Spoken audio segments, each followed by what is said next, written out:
माननीय चौधरी बाबूलाल जी जब विधानसभा का चुनाव लड़े तो उन्होंने क्षेत्र में जनता की जो प्रमुख समस्या थी फतेहपुर सीकरी विधानसभा में कि 70-80 गाँव में जो पेयजल की और सिंचाई की जो दिक्कत है, जैसे किरावली में जाम लग जाता है हाईवे पर, लोगों को आवागमन में, पर्यटकों को भी, आम जनता को भी भारी दिक्कत होती है।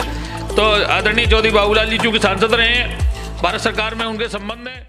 नमस्कार, मैं ज्ञानू चौधरी, आप देख रहे हैं इंडिया न्यूज़ 24। दोस्तों, आपको पता ही है कि योगी सरकार का कार्यकाल पूरे 6 वर्ष का हो गया है, यानी कि दूसरे कार्यकाल में योगी सरकार ने पूरे अपने 1 साल कंप्लीट कर लिए हैं। तो आज हमारे साथ मौजूद हैं फतेहपुर सीकरी विधानसभा क्षेत्र से जो वर्तमान विधायक हैं, उनके विधायक प्रतिनिधि डॉक्टर रामेश्वर जी। और आपने जो फतेहपुर सीकरी विधानसभा क्षेत्र की जनता है, बखूबी 1 साल में उन्होंने कैसा कार्य किया है क्षेत्र के लिए और विकास के लिए हमेशा तत्पर रहे हैं। बाकी 4 साल अभी बाकी हैं, तो 4 साल में उनकी क्या योजनाएं रहेंगी, अभी तक उन्होंने, वैसे तो वर्तमान जो विधायक हैं वो इसी क्षेत्र से जुड़े हुए हैं, अभी वर्तमान में विधायक हैं, उनसे पहले सांसद भी रह चुके हैं, मंत्री भी रह चुके हैं, यानी कि फतेहपुर सीकरी विधानसभा क्षेत्र की प्रत्येक जो कमी है उनसे अच्छे खासे परिचित हैं और समय समय पर उन सभी कमियों को पूरा कराने की उनकी कोशिश है और विकास भी बहुत ही अच्छे तरीके से अभी तक करा रहे हैं। जो उनका 1 साल का कार्यकाल देखा जाए तो जनता भी लगभग उनके 1 साल के कार्यकाल से खुश भी है, लेकिन बाकी जो 4 साल बचे हैं उस बारे में उनका क्या कहना है और अभी तक उन्होंने 1 साल में जो भी किया है उस बारे में क्या कहना है, सारी बातें इस इंटरव्यू के माध्यम से करने वाले हैं। तो बहुत बहुत धन्यवाद, आपने अपना कीमती समय हमें दिया। धन्यवाद। अभी आपका 1 साल का कार्यकाल हो गया है, 1 साल में आपने क्या समझा, क्षेत्र की जो प्रमुख समस्याएं हैं वो क्या हैं अभी तक की?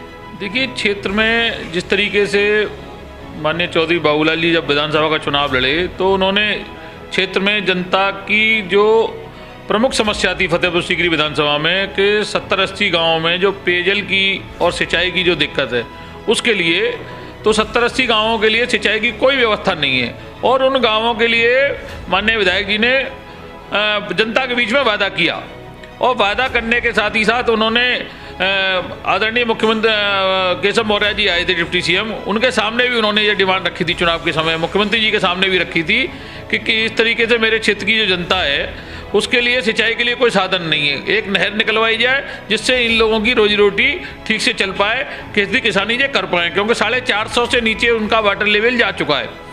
तो इस समस्या को लेके उन्होंने समय समय पर विधानसभा उठाया, अभी विधानसभा सत्र चला था, उस पर भी उन्होंने जोरदार तरीके से सदन में 2 बार इस मुद्दे को उठाया और दोनों बार सदन में 7-7 मिनट 8-8 मिनट बोलने का उनको जो मौका मिला उस पर सदन का ध्यान उन्होंने सरकार का आकृष्ट किया और सरकार को ये अपनी बात रखने के लिए उन्होंने सदन में बात रखी। साथ ही साथ उन्होंने अभी 3 दिन पहले जो विधायक निधि के काम है, इसके अलावा जो सरकार से और काम हो सकते हैं, उनके प्रयासों से जो काम हो सकते हैं वो काम उन्होंने करवाने का काम किया। अभी 10 तारीख को उन्होंने 2 सड़कों का 3 करोड़ रुपए की 2 सड़कें थी, कल 2 सड़कों के फिर शिलान्यास हैं। तो इस तरीके के लगातार काम उनके चल रहे हैं, जिला पंचायत के माध्यम से, आपके CSR फंड से और जो सरकार की योजना विभिन्न मदों से हो सकते हैं। जैसे किरावली में हॉस्पिटल की छत गिर गई थी, वो क्रिटिकल गैप एक योजना है जो कलेक्टर जिसको संचालित करते हैं, उसके माध्यम से उसको 17 लाख रुपए देने का काम किया। तो अलग अलग माध्यमों से पैसा कहाँ से लाकर और कहाँ खर्च किया जा सकता है और जनता के बीच में उसको जनता की सुविधा के लिए कैसे उसका इस्तेमाल हो सकता है, ये सब बाबूलाल जी से ज़्यादा मैं समझता हूँ। जिले में मैं ऐसा तो नहीं कह सकता, लेकिन ये कहता हूँ कि हर समस्या का समाधान किस तरीके से होगा इसकी वानगी उनके पास, उनके दिमाग में कार्य योजना रहती है।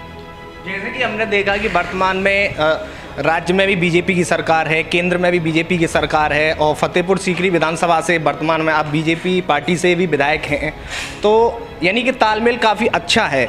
सरकार अपनी तरफ से, चाहे वो केंद्र सरकार हो या राज्य सरकार हो, सभी का यही है, दोनों सरकारों का कॉमन यही है कि कैसे भी करके जनता को हर एक सुविधा का, हर एक जो भी योजनाएं चल रही हैं उसका लाभ मिले। लेकिन इसी बात को पलट में देखा जाए तो पर्सनल आप फतेहपुर सीकरी विधानसभा क्षेत्र से ही जुड़े हुए हैं, यहाँ की समस्याओं से काफ़ी ज़्यादा परिचित हैं। सरकार का पर्सनल जो मैनिफेस्टो चुनाव के दौरान रहा, उसके हटकर अगर आप अपना पर्सनल मैनिफेस्टो की अगर बात करते हैं तो आपके अकॉर्डिंग और आपकी फतेहपुर सीकरी विधानसभा क्षेत्र में क्या क्या सुविधाएं होनी चाहिए जिनसे कि जनता को बहुत ज़्यादा लाभ मिलेगा? देखिए, मेन समस्या है जो पेयजल की दिक्कत है। फतेहपुर सीकरी विधानसभा में लगभग सब जगह खारा पानी है, नमकीन पानी होने की वजह से पीने के पानी की बड़ी दिक्कत है। उसके लिए उत्तर प्रदेश सरकार ने, केंद्र सरकार ने प्रधानमंत्री हर घर नल योजना के नाम से योजना विकसित की है, उसमें उत्तर प्रदेश का चयन हुआ है।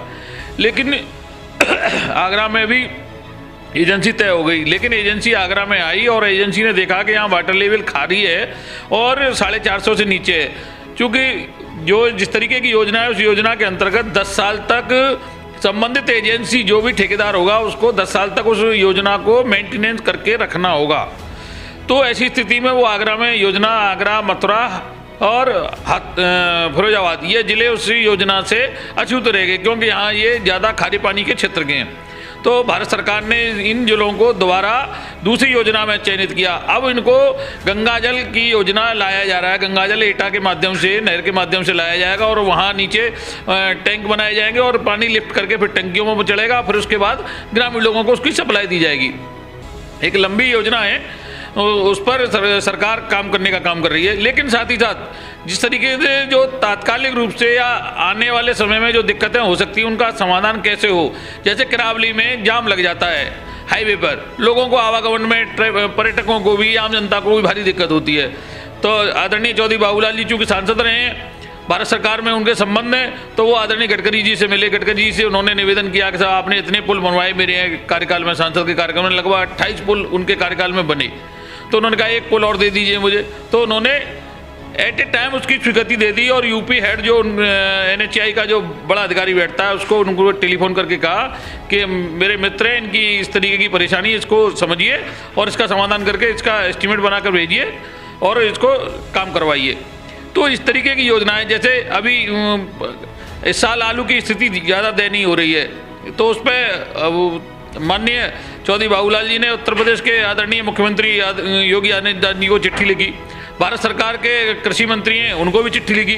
तो आम आदमी की जो दिक्कतें हैं उनको कैसे निदान करा सकते हैं, इस बात की चिंता चौधरी बाबूलाल जी को रहती है। और समय समय पर वो जो मंच होते हैं उनको ये नहीं रहती कि कोई मेरे पास आएगा तो और अपनी समस्या लेके तब मैं कहूँगा। उनके संज्ञान में अगर कोई बात रहती है तो वो सीधे सरकार का ध्यान आकृष्ट कराने के लिए, मंत्री का ध्यान आकृष्ट कराने के लिए उनको चिट्ठी लिखते हैं, समय समय में मिलते हैं और उनका ध्यान आकृष्ट करा के उस समस्या का समाधान में जुट जाते हैं और समस्या का समाधान कराते हैं। बहुत बहुत धन्यवाद। हमारे साथ मौजूद थे डॉक्टर रामेश्वर चौधरी जी, जो वर्तमान में जो फतेहपुर सीकरी विधानसभा क्षेत्र से विधायक हैं, उनके विधायक प्रतिनिधि हैं ये, और विधायक जी की गैर उपस्थिति में बखूबी कार्य भी निभाते हैं, जनता की सुनवाई भी करते हैं और एट ए टाइम उस सुनवाई जो संबंधित अधिकारी होते हैं उनसे उस समस्या का निवारण भी करवाते हैं। तो फिलहाल इस वीडियो में इतना ही, मिलते हैं किसी नए इंटरव्यू के साथ। तब तक के लिए आप अपना ख्याल रखिए और देखते रहिए इंडिया न्यूज़ 24। अगर आपको ये खबर अच्छी लगी है तो इसे लाइक कर शेयर जरूर करें, और अभी तक आपने इस चैनल को सब्सक्राइब नहीं किया है तो चैनल को सब्सक्राइब कर बेल आइकन जरूर से दबाएं।